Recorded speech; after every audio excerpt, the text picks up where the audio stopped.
Salut, c'est Marco de Top4Phone. Aujourd'hui, petite vidéo de présentation du Wiko Sync. Alors, le Wiko Sync que vous voyez dans mes mains, qui est un petit smartphone, on va dire un smartphone compact de 3,5 pouces, donc qui est un smartphone 100% tactile, commercialisé dans cette boîte, donc le Wiko Sync.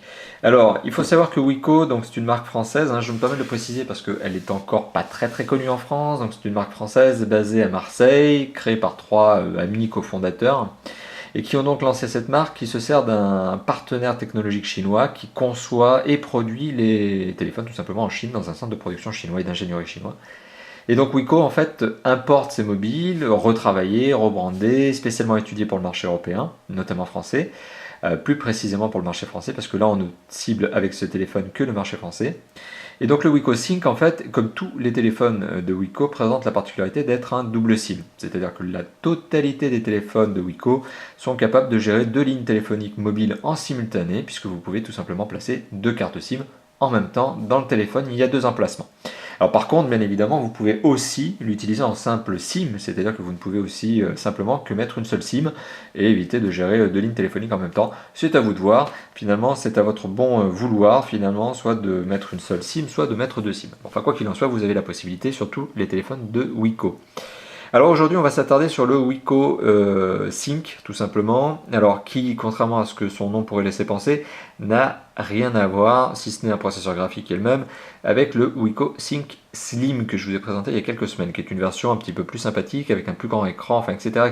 Mais on va revenir sur cet aspect-là. Donc le Wiko Sync en fait n'a rien à voir avec son, on va dire son grand frère, le Wiko Sync Slim, dont on aurait pu penser qu'il était en fait tout simplement une version amincie slim du Wiko Sync. C'est pas du tout le cas. Alors on se retrouve aujourd'hui avec le Wiko Sync, qui est un mobile très sympa, donc double SIM surtout, comme je vous l'ai évoqué, mais qui présente l'avantage d'être vendu à un prix très agressif. Wiko est clairement ici en position de challenger avec une stratégie de prix qui est sa stratégie d'ailleurs, c'est de sortir des bons mobiles, ou en tout cas des mobiles qui correspondent à un positionnement, entrée de gamme, moyenne gamme, haut de gamme, et d'attaquer concrètement les concurrents sur son positionnement prix, sur le positionnement prix. Donc là on est sur un téléphone qui à l'origine était commercialisé à moins de 130 € et qui aujourd'hui se retrouve sur le web à moins de 100 € mobile nu. Donc c'est vraiment dans l'absolu une très bonne affaire que de trouver justement un mobile tactile avec un écran capacitif, j'insiste. D'ailleurs c'est un point sur lequel il faut revenir parce que c'est un bon point de ce téléphone, et ce à moins de 100 €. Voilà. Donc si on fait un petit tour du propriétaire, si on fait un petit tour du design, il faut savoir qu'ici on a une version noire, tout simplement. Le téléphone est aussi vendu en version blanche, alors on retrouve un petit visuel sur le côté de la boîte, tout simplement, donc noir et blanc. On le retrouve aussi, mais alors je n'ai pas eu l'occasion de les voir en réalité, en vrai, sauf en photo, donc en image. On retrouve donc plusieurs couleurs, on retrouve également du gris, du rouge, du rose et du bleu. Donc il est disponible en noir, en blanc, en gris, en rouge, en rose, en bleu. Donc plein de couleurs pour vous, à vous de choisir celle qui vous plaira le plus. Il a des dimensions qui sont relativement compactes. Alors je dis ça tout simplement parce que lorsqu'on le compare à un iPhone 4 qui est censé avoir strictement le même écran, enfin strictement en termes de taille, parce qu'en termes de résolution on n'est pas du tout sur le même niveau. Mais en termes de taille on est sur deux écrans qui font 3,5 pouces chacun. Et on a l'impression finalement que le Wiko Sync est un peu plus petit. Alors certes il est moins haut, il est juste par contre un tout petit peu plus large. Donc en termes d'encombrement on est sur un téléphone qui reste compact quand on le compare notamment aux autres téléphones du marché, et la tendance du marché qui est justement d'avoir des écrans de plus en plus grands. Il faut savoir qu'aujourd'hui en 2012 la tendance est d'avoir des écrans 4 pouces, là on est sur un 3,5.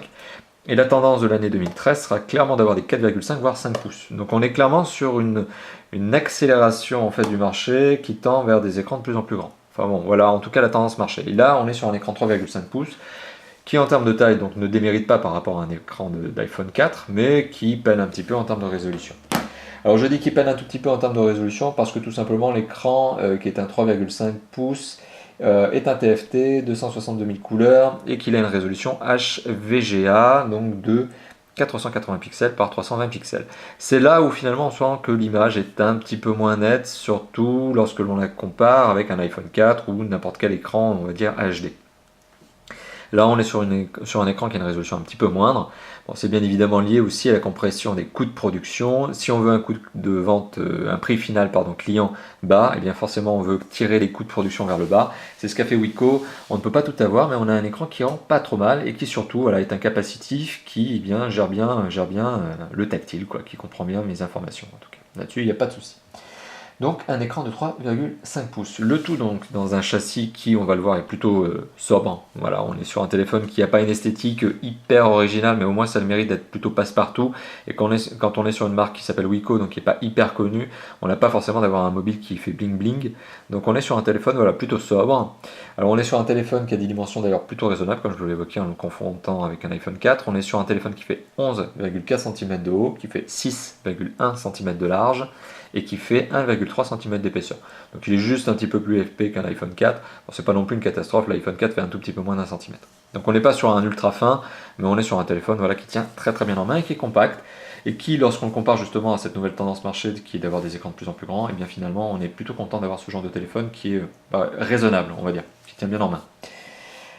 Hormis cela, c'est un téléphone qui fait 120 grammes, donc 120 grammes ça s'oublie, c'est dans la tranche basse des téléphones de cette catégorie en termes de poids, donc on est sur quelque chose qui est plutôt compact et plutôt léger, donc c'est bon point.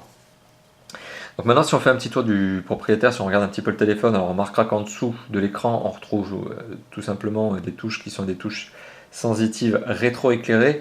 Alors c'est le seul défaut que je trouve notamment à ce téléphone, c'est le fait que ces touches, qui sont des touches sensitives, ne se voient pas quand on le met comme ça. Vous voyez, quand on le met dans une position un petit peu sombre, lorsque l'on ne met pas de lumière plongeante dessus, on se retrouve avec des touches qui s'aperçoivent à peine, donc qui nécessitent en fait que on prenne l'habitude de trouver la bonne touche. Lorsqu'elles sont rétro-éclairées, il n'y a pas de problème, là-dessus tout va bien, mais lorsqu'elles ne sont pas rétro-éclairées, et bien finalement on tombe sur quelque chose voilà, où on a du mal à les distinguer. Enfin c'est mon seul petit point. Donc l'écran 3,5 pouces, les 4 touches sensitives, en dessous ici on voit une entrée micro, en haut ici, alors attendez, voilà, je jongle un petit peu avec les effets de lumière, on trouve ici tout simplement l'écouteur. Sur le côté gauche du mobile, on retrouve rien, aucune fonctionnalité. On retrouve le pourtour par contre qui est en plastique glossy noir, qui fait tout le tour du téléphone. Voilà, c'est ça, c'est la petite touche d'originalité, avec ce petit pourtour aussi qui est un pourtour chromé. Voilà, enfin qui donne une illusion de chrome, tout simplement, c'est du plastique qui doit être recouvert, hein, c'est pas du métal, hein, ça c'est sûr. Donc voilà, sur le côté gauche, pas de bouton. Sur le haut du mobile, on retrouve le bouton on-off, sortie de veille, entrée en veille. On retrouve le micro USB et le jack 3.5. Sur le côté droit du mobile, on retrouve le contrôle de volume plus-moins, tout simplement. Et sur le bas du mobile, on ne retrouve rien, si ce n'est, on va le voir ici peut-être, la fente qui vous permettra d'extraire le cache batterie et donc d'accéder à la batterie, aux 2 cartes SIM et à l'emplacement micro SD qui se trouve dessous, que je vous montrerai à la fin de la vidéo. Et on retrouve aussi sur l'arrière du mobile donc une sortie haut-parleur ici, une sortie son, le marquage Wiko, bon, ça on peut pas leur en vouloir de mettre leur marque quand même, et l'appareil photo qui est un 3,2 mégapixels, fonction caméra, mais qui n'a, vous le voyez, pas de flash LED. Donc on est vraiment sur le minima de la photographie, c'est vraiment réellement, concrètement de la photographie, ce que j'appelle des pannes. Donc ne vous attendez pas à prendre des super clichés et à vouloir les imprimer avec, c'est vraiment, voilà, c'est juste pour s'amuser un petit peu. D'ailleurs, outre cet appareil photo que je vous ai montré à l'avant, on retrouve à l'arrière, on retrouve à l'avant ici tout simplement un capteur, capteur caméra frontale. Il y a une caméra frontale de 1,3 mégapixels, si mes souvenirs sont bons. Juste le temps pour moi de regarder ma fiche et de vérifier que c'est bien cela. Oui, c'est 1,3 mégapixels. Et sur la face avant, on retrouve aussi une LED de notification. Par exemple, quand vous mettez votre téléphone en charge, eh bien voilà, la LED est rouge et lorsqu'il est chargé, la LED est verte. Lorsque vous recevez des SMS, etc. Bon, voilà, c'est une LED de notification. Je ne vais pas vous apprendre ce que ça fait et comment ça fonctionne. Alors, ça c'était pour le petit tour du propriétaire, le petit tour du design. Ensuite, en termes de performance pure et dure, alors j'ai lancé un petit Antutu, notamment sur ce téléphone. Antutu donc est un logiciel de benchmark qui vous permet de confronter tous les téléphones Android les uns entre les autres. Antutu donc me donne un score de 3790 points. Alors c'est clairement la faiblesse de ce téléphone, bon, à relativiser puisqu'on est quand même sur un téléphone d'entrée de gamme qui ne vaut pas cher et qui a de belles performances, somme toute pour un entrée de gamme, moins de 100 €, je le rappelle son prix. Mais on est sur un téléphone qui a un score de 3790. 3790 c'est en deçà tout simplement des 5000 points du Wiko Sync Slim qui avait le mérite de faire fonctionner des jeux 3D, ce qui n'est pas le cas ici. On est sur un téléphone qui est incapable de faire fonctionner des dead triggers par exemple, puisque trop léger en termes de ressources, trop léger en termes de composantes internes, de spécifications. Et bon bah voilà, on est sur un téléphone qui, somme toute, lorsque l'on confronte ce téléphone à tous ses petits concurrents, et bien finalement, on se rend compte que le Wiko Sync tout court arrive à un score qui l'amène sensiblement au même niveau qu'un Samsung Galaxy S première génération. Donc en gros, ce téléphone est un téléphone qui a 3 ans. Voilà. C'est un téléphone qui est certes tout neuf, hein, mais les composantes qui sont utilisées dans ce téléphone sont des composantes qui ont, on va dire, 3 ans, qui ne sont pas de première jeunesse donc, mais voilà, qui permettent d'avoir un téléphone qui tourne bien, malgré tout, mais existe les jeux 3D. Ça, c'était la petite parenthèse. Et alors justement, si on s'attarde un petit peu sur, donc, eh bien, tout simplement les spécifications de ce téléphone, il faut savoir que ce téléphone est équipé d'un processeur qui est un simple cœur de 800 MHz, qui est un ARM V6 tout simplement, qui est épaulé par 512 MO de RAM, sachant que le système d'exploitation qui est un Android a tendance à en bouffer tout seul sans rien faire à peu près 200. Donc en statique, il est déjà en train de vous en bouffer un petit peu. Et à côté de cela, en termes de mémoire de stockage, donc non pas de mémoire vive pour faire fonctionner le système et ses applications et ses jeux, et la mémoire de stockage, donc là où vous allez placer vos fichiers, elle est de 512 MO, mais il n'y en a que 190 qui sont disponibles. Le reste est bien évidemment squatté par le système d'exploitation, il faut bien le mettre quelque part. Par contre, bon point, vous avez un emplacement micro SD, comme je vous l'ai souligné, qui est en dessous de la batterie, sous le cache batterie. Le téléphone est commercialisé avec une carte micro SD de 2 gigaoctets. Bon, on n'arrivera pas à faire la mise au point dessus. Voilà, qui est une SanDisk, donc c'est une bonne marque. 2 gigaoctets, c'est vraiment symbolique. Mais en tout cas, la carte mémoire a le mérite d'être fournie avec le téléphone. Voilà. Moi, pour le test, j'ai tout simplement mis une carte de 8 Go, sachant que le téléphone supporte des cartes jusqu'à 32 Go de mémoire supplémentaire. Donc voilà, c'est pour vous donner une petite idée. Donc on est sur un téléphone qui a un score qui est, on va dire, honorable pour un téléphone entrée de gamme. Si vous cherchez de la performance pure et dure, brute chez Wiko, eh bien, vous avez le ThinkSlim que je vous conseille de prendre par rapport à ce téléphone en termes de performance. Voilà. Sinon, ça reste un choix très raisonnable. Le processeur graphique que je ne vous ai pas indiqué, c'est un processeur graphique qui est justement un petit peu daté. C'est strictement le même processeur graphique qui est embarqué également sur le Wiko ThinkSlim. C'est un processeur graphique voilà, qui date un petit peu, bon, et qui fonctionne correctement. Voilà, juste pour vous dire ça, en fait, exit les jeux 3D, ça sera ma petite parenthèse, tout simplement. Alors, si on continue un petit peu sur ce test, c'est justement que l'on parle connectivité. Alors, je vous ai évoqué justement, c'est un double SIM. Et qui dit double SIM dit forcément qu'à un moment donné, il faut bien voir ce que font les doubles SIM. Donc, les deux SIM, on les voit, elles sont là, tout simplement. Chacune a son signal réseau. Hein. Alors, pour la petite information, et c'est là aussi une parenthèse supplémentaire, pour la petite information, en fait, les deux cartes SIM que j'ai placées dans ce téléphone sont deux cartes SIM Orange. Bon, j'aurais pu très bien mettre du SFR et du Bouygues, etc. Hein. Il n'y a pas de SIM lock, hein, donc je peux mettre n'importe quel. Ils sont tous les deux débloqués. Enfin, les deux emplacements sont débloqués, pardon, j'en bafouille. Donc je peux mettre très bien du SFR et du Bouygues. Non, je vous dis ça tout simplement parce que les deux cartes SIM sont des Orange, les deux sont des prépayés, donc c'est le même service. Et pourtant, je n'ai pas la même capacité réseau qui est détectée sur les deux. En tout cas, l'accroche réseau n'est pas la même. Alors elle est toujours bonne, c'est-à-dire que j'ai toujours un bon signal réseau finalement, y compris dans des situations un petit peu particulières comme de rester dans un milieu clos, enfermé. Alors là notamment le test est fait dans une pièce close et la pièce est entourée de murs relativement épais, donc ce qui fait que je suis un peu étonné d'ailleurs d'avoir une si bonne capacité réseau ici. Mais malgré tout, voilà, on n'a pas les mêmes accroches d'une SIM à l'autre. C'est un peu particulier. Enfin, c'est pas très problématique, mais c'est un peu particulier. Donc si justement vous voulez gérer les deux cartes SIM, c'est très simple. Vous allez dans le paramètre, vous allez donc tout simplement, je vais vous le remontrer dans les paramètres du téléphone. Voilà, on a tout simplement un menu qui s'appelle Gestion SIM. Bon, je vais dans la gestion de SIM. Là, j'ai la carte orange numéro 1 et la carte orange tout court, sachant que je peux tout simplement les renommer, changer la couleur, etc. Donc je peux paramétrer justement l'esthétique de ces deux cartes SIM pour pouvoir m'y retrouver au mieux là-haut.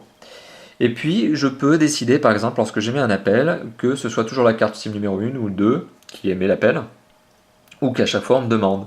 Voilà, etc. Pareil pour la visio, et pareil pour le SMS, MMS, et pour la data aussi. Alors la data, pour le coup, je l'ai désactivée sur ce téléphone, puisque comme je vous l'ai dit, j'ai placé deux cartes SIM qui sont des cartes SIM prépayées, donc aucun intérêt d'aller faire de la data avec du prépayé. Mais voilà, en tout cas, bon, une très bonne gestion des cartes SIM, plutôt bien faite. D'ailleurs, quand je veux émettre un appel, c'est très simple. Je compose mon numéro de téléphone, voilà. Je veux émettre un appel, oui, Orange 1, Orange 2, puisque j'ai choisi tout à l'heure d'avoir justement cette question qui m'est posée à chaque fois que je veux émettre un appel. Donc, je choisis Orange, voilà, bingo, et j'émets un appel. Bon. Voilà, donc c'est très simple à utiliser. Je me retrouve aussi avec un journal des appels, mon listing de contacts, tout simplement. Donc, lorsque je vais voir mon contact, voilà, ça c'est mon répertoire. Donc ça c'est pour rentrer un peu dans les basiques du téléphone, mais voyez, bon, pas de problème justement au niveau des appels. Pour la gestion du répertoire, pour la gestion du SMS, c'est pareil, c'est simple à faire. je veux taper un SMS, donc je choisis la personne à qui je veux l'envoyer, donc 0606, ça va me chercher mon répertoire, et je tape un SMS, voilà, sachant que là je suis en mode portrait, mais je peux très bien décider de le passer en mode paysage. L'accéléromètre d'ailleurs est un accéléromètre qui, je le félicite sur ce téléphone, est rapide. Il n'y a pas beaucoup de latence en fait, il n'y en a même pas du tout entre les deux, le passage d'un mode à un autre. Vous voyez, c'est rapide. Donc je suis même encore satisfait, étonnamment et agréablement surpris notamment de cette capacité justement à gérer l'accéléromètre sur ce téléphone. Donc un bon point sur ce téléphone au niveau de son accéléromètre. Pour en revenir à la connectivité justement, alors je vous évoquais un double SIM, bon c'est un très bon point, bon vous pouvez quand même l'utiliser en simple SIM, et le double SIM peut être utilisé de manière différente, c'est-à-dire que vous pouvez très bien décider de mettre la carte SIM numéro 2 et pas la 1, etc. Enfin bon, en gros pour vous dire que vous pouvez paramétrer cette utilisation comme vous le souhaitez de vos deux cartes SIM. Mais à ceci s'ajoute, alors en termes de connectivité, on a du Wi-Fi, du bon Wi-Fi notamment, ça marche bien, voilà tout simplement. Du Bluetooth, du 2.1, donc on a du GPS. Alors du GPS c'est sympa parce que justement, eh bien, vous pouvez utiliser, alors pour aller dans le bon menu, vous pouvez utiliser du Google Navigation qui est fourni par défaut sur ce téléphone, et vous pouvez aussi utiliser du Maps, donc il y a une puce GPS dans le téléphone. Il y a du micro USB comme je vous l'ai évoqué tout à l'heure, il y a du micro SD et du jack 3.5 au-dessus comme je vous l'ai évoqué. Donc en termes de connectivité, on n'est certes pas sur les dernières normes, on n'a pas de NFC, on n'a pas de 4G, mais on est quand même sur un téléphone qui est un 3G+, et en plus il est quadriband. Donc en toute honnêteté, c'est un téléphone qui a une bonne connectivité. Donc c'est un bon point. Le système d'exploitation que je vous ai très rapidement montré, et les connaisseurs s'en sont rendus compte, forcément quand j'ai cité Google Navigation, c'est un Android, et c'est un Android 2.3.6 pour être précis, c'est un Gingerbread, pas de mise à jour aujourd'hui, donc il n'est pas prévu pour être mis à jour en 4.0, et d'ailleurs je le déconseille si jamais la mise à jour devait sortir, tout simplement parce que le téléphone a des performances qui ne lui permettraient pas de faire fonctionner Android 4.0 de manière convenable. Donc autant le laisser en 2.3.6 Gingerbread, ça fonctionne très bien, vous l'avez vu, c'est très rapide, je passe très rapidement d'un menu à l'autre, il n'y a pas de latence, on sent que derrière ça tourne, heureusement, voilà, il y a ce qu'il faut. Donc voilà, un bon système d'exploitation, et donc comme le système d'exploitation, comme je vous l'ai évoqué, est un Android 2.3, on se retrouve typiquement dans l'univers Google.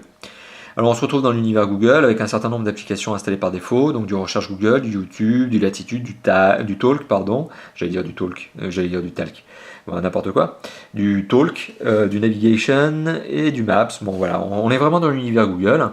Et comme on est dans l'univers Google, eh bien vous avez aussi le fameux Play Store. Le Play Store, c'est l'espace de téléchargement Google. Ça vous permet de télécharger des jeux, des applications, des MP3. Alors ça c'est tout récent, des livres et des films.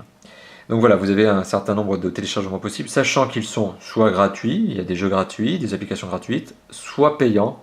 Business is business, vous vous doutez bien que la musique, elle, sera payante, les films aussi. Donc voilà, c'était aussi pour vous montrer ce petit espace de téléchargement auquel vous pouvez accéder via Android 2.3.6. Donc vous pouvez accéder au Play Store qui vous permettra de télécharger des jeux, par exemple, supplémentaires. Sachant qu'en termes de jeux, notamment, j'ai téléchargé tout simplement Angry Birds Space. Voilà, que je vais vous proposer de voir. Alors là, on est sur le panneau numéro 2, on est sur la version gratuite, d'où cette fameuse petite publicité. Voilà. Et je vais faire preuve de mes talents de joueur de jeux vidéo, tout simplement. Voilà. Ah, bon, au moins j'aurai les 3 étoiles. Mais tout ça, voilà, pour vous montrer qu'un Angry Bird Space tourne sur ce téléphone, que l'image est de bonne qualité. En tout cas, l'image est très colorée. Donc ça rend bien. Mais voilà, comme je vous l'évoquais tout à l'heure, pas de jeu 3D sur ce téléphone. C'est le petit côté dommage un petit peu. Alors justement, comme on est sur un Android 2.3.6 qui est à peine customisé par Wiko, donc on va même dire qu'il n'y a pas de surcouche graphique à ce niveau-là, il n'y a rien. On est donc sur la plus simple expression d'Android, et c'est pas plus mal finalement, parce que ça nous évite d'avoir des surcouches constructeurs qui sont parfois pas très abouties. Il y a des constructeurs qui savent faire, Samsung sait faire de la surcouche graphique, HTC sait faire de la surcouche graphique, et fonctionnelle même, tous les deux. Il y en a d'autres qui se permettent d'essayer de faire des surcouches graphiques, et des fois qui se plantent carrément. Donc pour le coup là, on est sur quelque chose qui reste raisonnable, qui est esthétiquement pas trop moche, au contraire. Et voilà, il n'y a pas de vraie surcouche. On est sur quelque chose de très simple à utiliser, tant mieux. Ça sera mon point en fait, c'est tant mieux qu'il n'y ait pas de surcouche graphique. Donc comme je vous l'ai évoqué, on est sur un Android, donc en termes de divertissement, on est sur donc la possibilité d'avoir un lecteur MP3. Donc je vais lancer tout simplement un petit MP3 pour qu'on s'en rende compte, pour qu'on voit ce à quoi ça ressemble. Alors je vais volontairement accélérer dans le titre pour vous permettre d'écouter un peu plus de son. Alors le son du haut-parleur est de bonne qualité, je dirais plutôt convenable. Voilà, le mot sera plutôt convenable, dans le sens où il n'aime pas être poussé, ce fameux haut-parleur. Et voilà, si vous le mettez trop fort, si vous avez des musiques un peu trop aiguës, un peu trop basses, bon, clairement ça va devenir un son trop pourri. Mais par contre, quand vous écoutez avec un casque, quand vous branchez un casque en 3.5 là-dessus, en jack 3.5, bah, le son est de bonne qualité. Donc pas de problème là-dessus. C'est un lecteur MP3 qui tourne bien, avec un son SRS, donc qui est censé vous donner un son virtuel 3D, boosté au niveau des basses, etc. Bon, voilà, en gros, autant vous dire que le son du lecteur MP3 de bonne qualité, on n'est pas sur un haut de gamme avec un équaliseur géré, super bien fait et tout.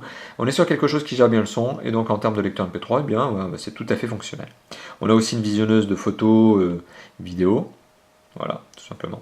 Une galerie donc, qui est un indispensable quand on sait que donc, le téléphone est équipé d'un appareil photo 3,2 mégapixels, donc ça commence à être un peu utile on va dire. Et on a une radio FM. Alors la radio FM nécessite que l'on branche le kit piéton. Alors le kit piéton ou n'importe quel casque audio en fait, tout simplement parce que ça sert d'antenne. Donc voilà, et vous le voyez, le message est clair. L'écouteur est utilisé comme antenne de la radio FM, donc il faut brancher le kit piéton pour avoir une antenne. Le kit piéton est fourni avec le téléphone, bien évidemment. C'est une obligation en France pour les fabricants et les importateurs, tout simplement. Voilà, donc ça c'était pour l'aspect multimédia, on va dire divertissement. Que vous montrer d'autre? Eh bien pas grand chose. J'ai fait le tour du téléphone en termes de fonctionnalités basiques, en termes de fonctionnalités un petit peu avancées. Le navigation est un système de navigation, donc un logiciel GPS qui est plutôt sympathique que je vous présenterai dans une vidéo prochainement à part, puisque en fait c'est un logiciel qui mérite vraiment sa propre présentation. Mais voilà, c'est un bon logiciel et il a le mérite d'être proposé gratuitement sur ce téléphone. Donc encore un très bon point. Voilà, donc petite synthèse finalement de ce test qui aura duré une vingtaine de minutes. Je vous remercie déjà de l'avoir visionné pendant tout ce temps-là. Petite synthèse donc de cette vidéo pour vous dire qu'est-ce que je pense de ce téléphone. Alors mon avis est plutôt positif dans le sens où c'est un téléphone entrée de gamme, mais qui présente de bonnes spécifications qui tendent vers le moyen de gamme. Donc on est sur un prix très agressif, moins de 100 € aujourd'hui sur le web en mobile nu, mais sur un téléphone qui présente de bonnes spécifications, qui présente surtout la particularité d'avoir une gestion de double SIM, encore un très bon point, qui malheureusement ne permettra pas de faire tourner des jeux 3D, mais est-ce que c'est vraiment ça que l'on attend du Wiko Sync? J'en suis pas certain, parce que simplement si vous attendez vraiment ce type de performance, donc des jeux 3D sur ce type de téléphone, moi je vous conseille tout simplement d'aller sur son grand frère qui s'appelle le Wiko Sync Slim, qui lui fait tourner des jeux comme Death Trigger sans problème. Donc voilà, pour moi vraiment c'est un téléphone que je vous recommande, à l'exception justement des personnes qui seraient tentées par plus de performance, donc allez sur le Wiko Sync Slim. Pour le reste, c'est un bon téléphone entrée de gamme, qui a des performances moyennes de gamme et qui est proposé à un bon prix. Alors petite parenthèse supplémentaire avant de vous laisser sur cette vidéo, juste pour vous présenter un petit peu les deux dernières notions. Le DAS est de 0,76 sur ce téléphone, c'est dans la bonne moyenne, on n'attend pas plus. Justement le DAS c'est ce qui concerne en fait cette émission d'onde lorsque vous avez des appels. Plus la norme DAS est basse, plus le téléphone, enfin moins le téléphone émet d'ondes, pardon, et le principe de précaution veut que l'excès d'ondes en fait peut être dangereux pour vous, peut provoquer, voilà, vous savez, l'usage de la téléphonie peut provoquer des petits problèmes de santé, on va dire, en usage intensif. Donc on est sur un DAS qui est de bonne qualité, enfin en tout cas de bon niveau, de bon standard, 0,76. La batterie est une 1300 mAh, ça autorise une autonomie de 1 à 2 jours maximum en utilisation normale, c'est-à-dire avec check des emails, appels, un peu de visio, peut-être ou en tout cas un peu de vidéo, quelques SMS, voilà. 1 à 2 jours. Lorsqu'on laisse ce téléphone en veille avec un simple check des emails pour l'avoir fait, c'est un téléphone qui va durer 3 jours et demi, on va dire, 3 jours et demi à peu près, entre 3 et 3 jours et demi, tout simplement parce que le check des emails, tout ça va consommer de la batterie, vous allez regarder un petit peu votre écran pour voir si vous avez un peu d'emails. Bon, la veille c'est 3 jours à 3 jours et demi. L'utilisation normale, c'est 1 jour à 2 jours, tout simplement. Voilà. Donc un téléphone qui est, je le rappelle, bien fait. Et maintenant, je voulais tout simplement vous présenter, et comme je vous l'avais promis, l'arrière du téléphone une fois le cache batterie enlevé. Voilà, tout simplement. Alors j'enlève le cache batterie, j'accède à la batterie, une batterie toute simple Wiko, 1300 mAh, je le rappelle. En dessous de la batterie, on accède à l'emplacement des deux cartes SIM. Donc aucune des cartes SIM ne peut être gérée à chaud, puisque vous êtes obligé d'enlever la batterie. Et vous accédez aussi à l'emplacement de la micro SD tout simplement. Alors la micro SD que je vous ai montré tout à l'heure qui est fournie avec le téléphone et donc qui est une carte micro SD de 2 Go, sachant que vous pouvez mettre jusqu'à 32 Go de mémoire. Alors si je fais, et ça sera mon dernier mot, ça sera le mot de la fin et après je vous libère, merci d'avoir visionné la vidéo. Donc le cache batterie, le téléphone, la batterie, qu'est-ce qui est aussi dans cette fameuse boîte du WicoSync? Eh bien on retrouve la carte micro SD de 2 Go, le kit piéton de qualité on va dire convenable, un peu dur à porter à la longue et tout simplement parce que les écouteurs sont en plastique dur, hein. Il n'y a pas de mousse, il n'y a rien, c'est un écouteur, c'est pas un intra-auriculaire, c'est un écouteur tout simple, qui se branche en jack 3.5 et qui a une petite télécommande avec un bouton on-off. On retrouve également un adaptateur secteur avec un port USB donc qui va tout simplement vous permettre de brancher le câble USB micro USB qui fournit avec le téléphone. Et on retrouve, c'est de la petite note sympathique, une petite documentation d'une 60aine de pages qui vous présente les basiques de ce téléphone et comment utiliser ce téléphone. Voilà, basiquement, enfin, on va dire les premières fonctionnalités. Ça c'est très bien pour Madame Michu qui aurait un peu de mal avec un smartphone, qui utiliserait pour la première fois un smartphone. Pour les autres, pour les utilisateurs qui ont quand même un petit peu d'expérience, ne serait-ce que sur un téléphone un petit peu tactile par exemple, eh bien vous n'avez pas besoin de cette notice, en fait le téléphone est instinctif, l'usage est instinctif. Mais voilà, pour les autres utilisateurs qui seraient novices on va dire en matière de smartphone, eh bien il y a une petite documentation qui est fournie avec le téléphone. Donc voilà, c'était la présentation du test, c'était la présentation du WicoSync Slim, oula, qu'est-ce que je dis, j'en bafouille. C'était la présentation du WicoSync tout court. Bon, merci d'avoir visionné la vidéo. Comme d'habitude, elle sera publiée sur YouTube, notre chaîne YouTube, donc étant Top for Phone, le tout attaché. Mais elle sera également publiée sur notre blog top-for-phone.fr, une URL que vous verrez affichée en haut à gauche de cette vidéo. Donc n'hésitez pas à commenter la vidéo, n'hésitez pas à commenter ce téléphone, ce que vous en pensez, est-ce que c'est selon vous un bon téléphone, un bon choix?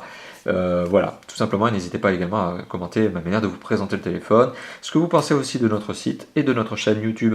A bientôt, ciao ciao.